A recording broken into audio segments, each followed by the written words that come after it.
শিক্ষার্থী বন্ধুরা, আজকে ভিডিওতে আমরা আলোচনা করব এইচএসসি অ্যাকাউন্টিং ফার্স্ট পেপারে নবম অধ্যায় আর্থিক বিবরণী এই শীটের 9 নম্বর ম্যাথটির সমাধান। 9 নম্বর ম্যাথটির উদ্দীপক পড়ে নেওয়া যাক। শিফার টেলিকম সার্ভিসের 2018 সালের 31 ডিসেম্বর তারিখে সমাপ্ত বছরের প্রস্তুতকৃত রেওয়া মিল ছিল নিম্নরূপ। প্রথমে বলতো এই অঙ্কটা কি সিফার টেলিকম সার্ভিস, তার মানে একটা সেবামূলক প্রতিষ্ঠান।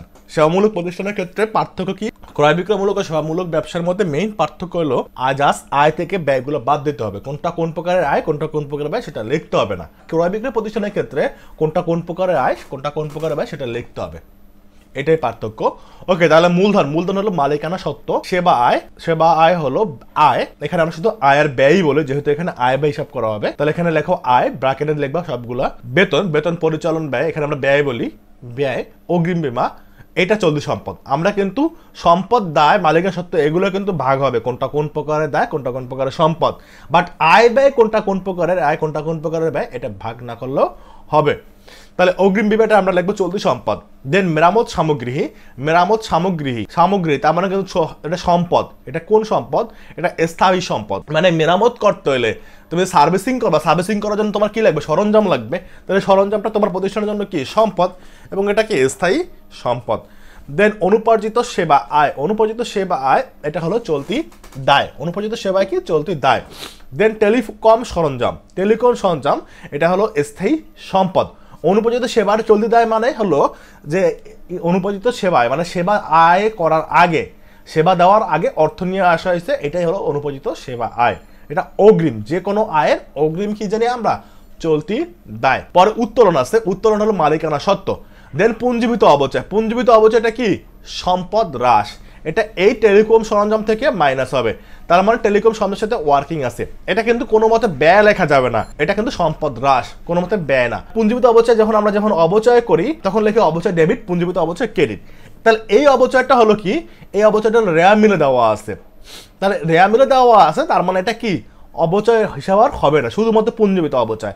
তার মানে শুধুমাত্র সম্পদ থেকে মাইনাস হবে, কারণ পুঞ্জীভূত অবচয় কি হয়? সম্পদ থেকে মাইনাস হয়। এখানে যদি অবচয় লেখা দেখতো তাহলে শুধুমাত্র পরিচালন ব্যয় দিতাম বা ব্যয় দিতাম, তখন সম্পদ থেকে মাইনাস করতাম না। ওকে, দেন পদেয় নোট চলতি দায়। দেন আসবাবপত্র স্থায়ী সম্পদ, নগদ তহবিল চলতি সম্পদ। দেন সমন্বয় আছে, দেখো অতিক্রান্ত বীমা সালামি 12,000 টাকা। অতিক্রান্ত মানে কি? অতিক্রম করা। মনে কর 6 মাইল জায়গা আছে, 6 মাইল জায়গা তোমার ডিস্টেন্স, তুমি কি করলা? 2 মাইল পার করে ফেললা। তার 2 মাইল কি? অতিক্রান্ত হয়ে গেছে। তাহলে ওই 2 মাইল তোমার জন্য কি আর যাওয়া লাগবে না? তো 2 মাইল তোমার জন্য শেষ, আর বাকি 4 মাইল এখন তোমার জন্য কি? যেতে হবে। অগ্রিম বীমা দেওয়া আছে, বীমা সালামি আর বীমা খরচ একই কথা, কিন্তু এখানে অগ্রিম বীমা কত আছে দেখো, অগ্রিম বীমা 14,000 টাকা। তো বলছে এই 14,000 টাকা তোমার কি? সম্পদ বলছিলাম, এটা চলতি সম্পদ ছিল। এই 14,000 টাকা থেকে তুমি কি করছো? 12,000 টাকা সম্পদ খরচ করে ফেলছো। তাহলে বীমা খেলামি মানে 12,000 টাকা বীমা সালামি অতিক্রান্ত হয়েছে, বীমা সালামি হিসেবে শেষ হয়েছে, মানে খরচ হয়ে গেছে 12,000 টাকা। তাহলে আর কত আছে এখন? সম্পদ হচ্ছে 2,000 টাকা। এটা যাবে হলো বীমা খরচ ডেবিট 12,000 এবং অগ্রিম বীমা ক্রেডিট 12,000। তাহলে এটা একবার কোথায় যাবে? বীমা খরচ নামে ব্যয় হিসেবে যাবে, পাশে লেখো ব্যয়। আরেকবার কোথায় যাবে? বীমা খরচ থেকে মাইনাস হবে, মানে চলতি সম্পদ হ্রাস হবে। তো এটার সাথে আমরা ওয়ার্কিং আছে যেটা, এটা দাগ দিয়ে দিলাম আমরা বা মার্ক করে নিলাম। দেন অব্যবহৃত মেরামত সামগ্রী মজুদের পরিমাণ 5,000 টাকা। মেরামত সামগ্রী কি? মজুদের পরিমাণ 5,000 টাকা মজুদ আছে। মেরামত সামগ্রী কত ছিল? দেখো মেরামত সামগ্রী ছিল কত? 45,000 টাকা। আচ্ছা, এখন আমরা ওইখানে কিন্তু বলছিলাম মেরামত সামগ্রী স্থায়ী সম্পদ, এখন এটা স্থায়ী সম্পদ হবে না। কেন? দেখো মেরামত সামগ্রী এখানে মজুদ আছে, তার মানে মজুদ আছে, খরচ হইতেছে, তাহলে এটা কোথায় যাবে? এটা চলতি সম্পদে যাবে অবভিয়াসলি। তাহলে এটা চলতি সম্পদে দিতে হবে, কারণ এটা এখন যেহেতু যে জিনিসের মনে রাখবা কিছু অংশ খরচ হয়, কিছু অংশ থেকে যায়, এই জিনিস কখনোই স্থায়ী সম্পদ হয় না, এটা অলওয়েজ চলতি সম্পদ। আর যদি এটা এরকম থাকতো যে না মেরামত সামগ্রী দেওয়া আছে, তার মানে তোমাকে এটা স্থায়ী সম্পদ হিসেবে দেখাইতাম, কোনো খরচ নাই। সম্মানের কিছু না থাকলে এটাকে খরচ দেখাইতে হয়। আর যদি সম্মান থাকে তখন এটা কি করে? আমরা ক্যালকুলেশন করে সম্পদ, আবার কোনো অংশ ব্যয়, ততটুকু দেখাই। ওকে, এটা জাবেদা হলো মেরামত সামগ্রী খরচ ডেবিট, আর মেরামত সামগ্রী মজুদ বা মেরামত সামগ্রী হিসাব ক্রেডিট। মেরামত সামগ্রী খরচ কত? এখানে খরচ হয়েছে 20,000 টাকা। কেমনে? এই 45 থেকে 5। এখন আমরা যখন সম্মান জাবেদা করি সবসময় মনে রাখবা, সম্মান জাবেদা কি হয়? খরচের টাকা দেখাইতে হয়। তাহলে এখানে খরচ কত? এখানে খরচ হলো 20,000 টাকা, 40,000 টাকা। তা তোমাকে জাবেদা করতে হবে 40,000 টাকার। তাহলে এখানে আমরা 40,000 টাকার জাবেদা দেখাবো। জাবেদাটা কি বলছিলাম? মানে আমার সামগ্রিক খরচ ডেবিট। কত খরচ? 40,000 টাকা। কারণ এই খরচটাকে আমরা দেখাবো কোথায়? ব্যয়ের মধ্যে দেখাবো। আর এই সম্পদ থেকে যখন আমরা মেরামত সামগ্রী খরচ সম্পত্তি লিখবো চলতি সম্পদে, তখন সেখান থেকে লিখবো কি মেরামত সামগ্রী খরচ 40,000 টাকা, তাহলে কত থাকে 5,000 টাকা। অথবা তুমি তখন ডিরেক্টলি 5,000 টাকাও দেখাতে পারো। এক কথায় আমরা এখানে 5,000 টাকা জাবেদা করার সময় জাবেদা করবো না, জাবেদা করবো কিন্তু 40,000 টাকা।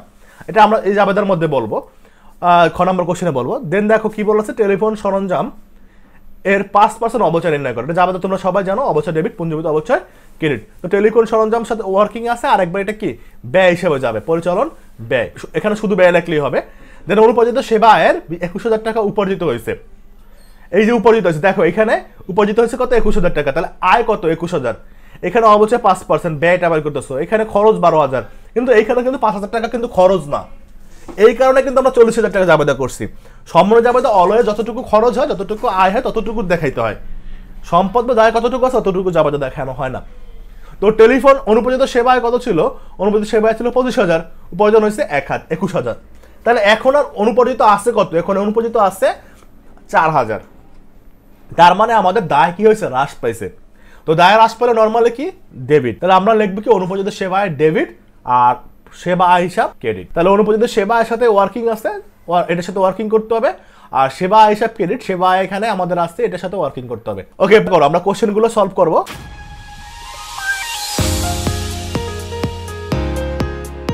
প্রথমে বলছে কি সেবা আয়ের পরিমাণ নির্ণয় করো, তাহলে আমরা শখ করবো, বিবরণ টাকা টাকা শখ করে নেব। প্রথমে দেখো সেবা আয় আছে কত 74,000, প্রথমে 74,000 আমরা বসাবো সেবা আয় নামে 74,000, তারপরে কি যোগ উপার্জিত সেবা আয় বা প্রাপ্ত সেবায়, প্রাপ্ত সেবায় কত, এদের সমন্বয় যেটা পাইলাম মাত্র কত পাইলাম 21,000 টাকা, 4 নম্বর যেটা সমন্বয় ছিল।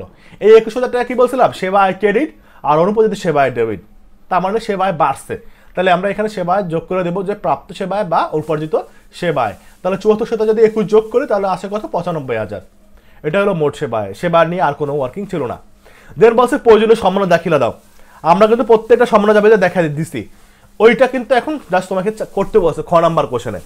তো আমরা আবার সংক্ষেপে রিপিট করতেছি। প্রথম বছর অতিক্রান্ত বিমা সালামি 12,000 টাকা, তাহলে জাবেদা কি, এটা খরচ হয়েছে, খরচ 12,000 টাকা, জাবেদা 12,000 টাকা করে হবে।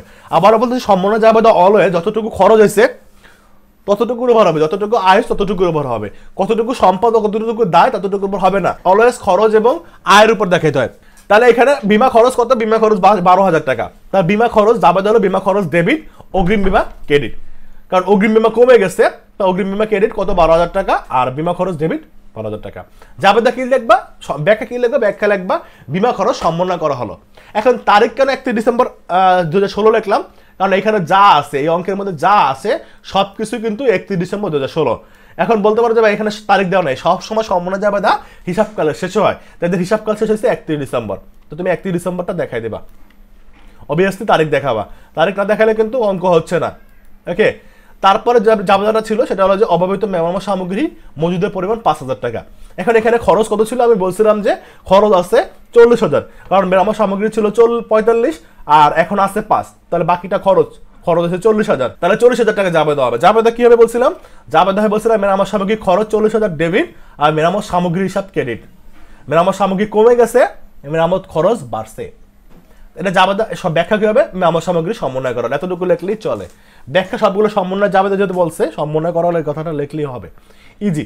তারপর বলছিল টেলিফোন সরঞ্জাম 5% অবচয়, তাহলে জাবেদা সবাই জানো অবচয় ডেবিট, পুঞ্জীভূত অবচয় ক্রেডিট বা অবচয় সঞ্চিত হিসাব ক্রেডিট। কোনটা, টেলিকম সরঞ্জাম। টেলিকম সরঞ্জাম কত আছে 1,80,000, এই 1,80,000 যদি 5% করো তাহলে তোমার আসে কত 1,80,000 গুণ 5% 9,000, তাহলে 9,000 টাকা জাবেদা হবে।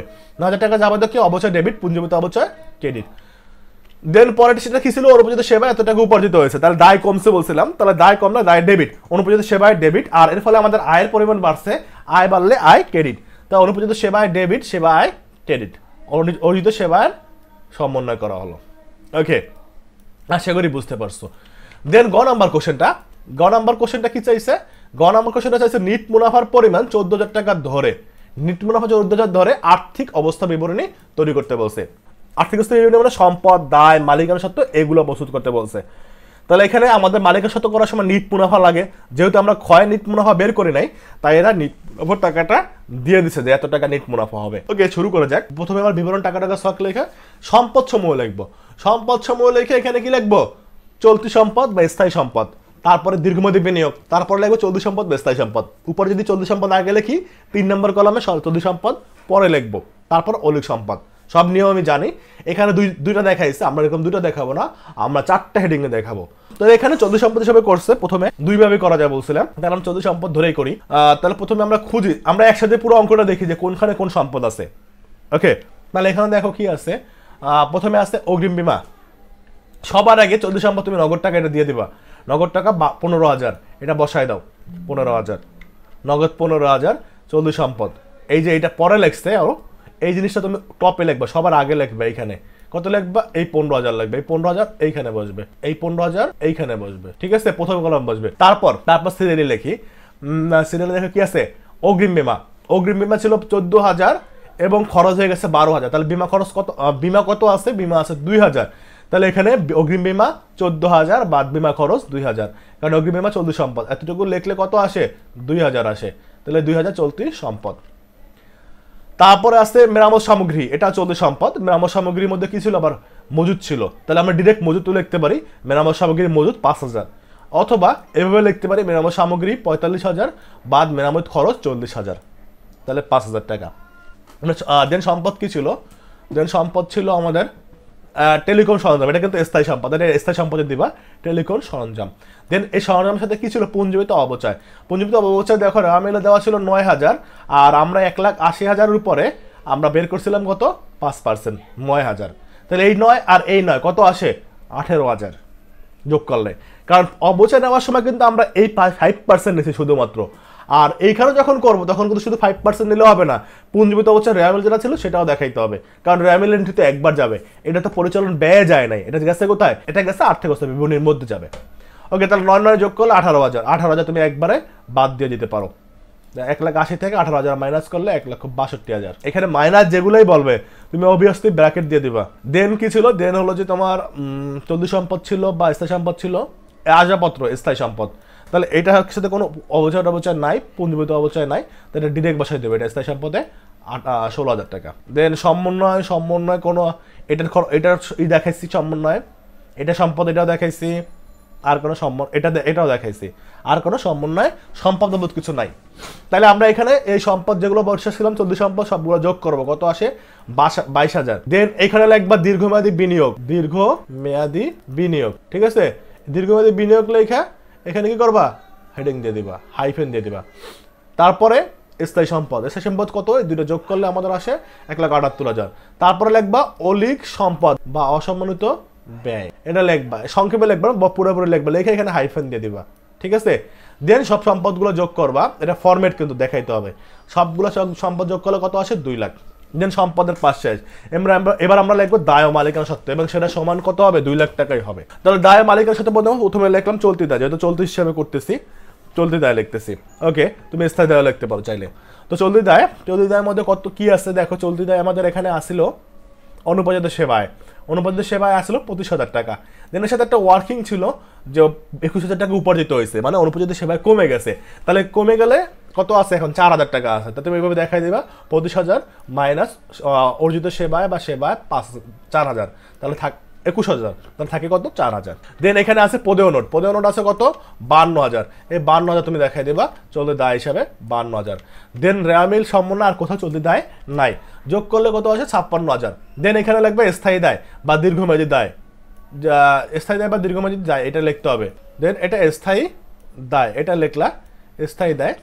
স্থায়ী দায় কত? এখানে দেওয়া নাই, যেহেতু কোনো অঙ্কে কোনো স্থায়ী দায় নাই, তাহলে এখানে হাইফেন দিয়ে দেবে স্থায়ী দায় নামে। দেন কি আছে? মালিকানার সাথে বের করতে হবে। এবার মালিকানার সাথে চলে যাই। মালিকের সাথে প্রথমে কি হবে? মূলধন হবে। মূলধন আছে 1,40,000, তাহলে মূলধন আছে 1,40,000, আমরা ডিরেক্টলি 1,40,000 বসাই দেবো, মূলধন লেখে 1,40,000 দ্বিতীয় কলমে। দেন এখানে কি আছে? রেয়ামিলে আমাদের আছে উত্তোলন, মালিকানার সাথে লিখছিলাম 10,000 টাকায়, 10,000 টাকা মাইনাস করে দিব। দেন তুমি এটা আগে লিখতে পরে লিখতে পারো, কোনো সমস্যা নাই। দেন এখানে আমাদের অঙ্কের মধ্যে রেয়ামিলে কিছু নয়, সমন্বয় আর কোনো মালিকের সাথে নাই। দেন প্রশ্ন দেওয়া ছিল 14,000 টাকা নিট মুনাফা। নিট মুনাফা হলে কি হয়? যোগ হয়, আমরা জানি, কারণ মালিকের সাথে বাড়ে, তাহলে নিট মুনাফা তুমি যোগ করে দিলা। দেন এর ক্যালকুলেশন করলে কত আসবে? 1,40,000। দেন এর সাথে যোগ করলে 2 লক্ষ টাকায় আসে। তাহলে সম্পদ সমান সমান দায় প্লাস মালিকের সাথে মিলে গেছে কিন্তু, এবং যদি অঙ্ক হয় মিলে যাবে, কিন্তু কিছু কিছু ক্ষেত্রে অনিশ্চিত আসতে পারে, এটা খুবই, তবে এটা খুবই রেয়ার যদি তুমি কোনো ভুল না করো।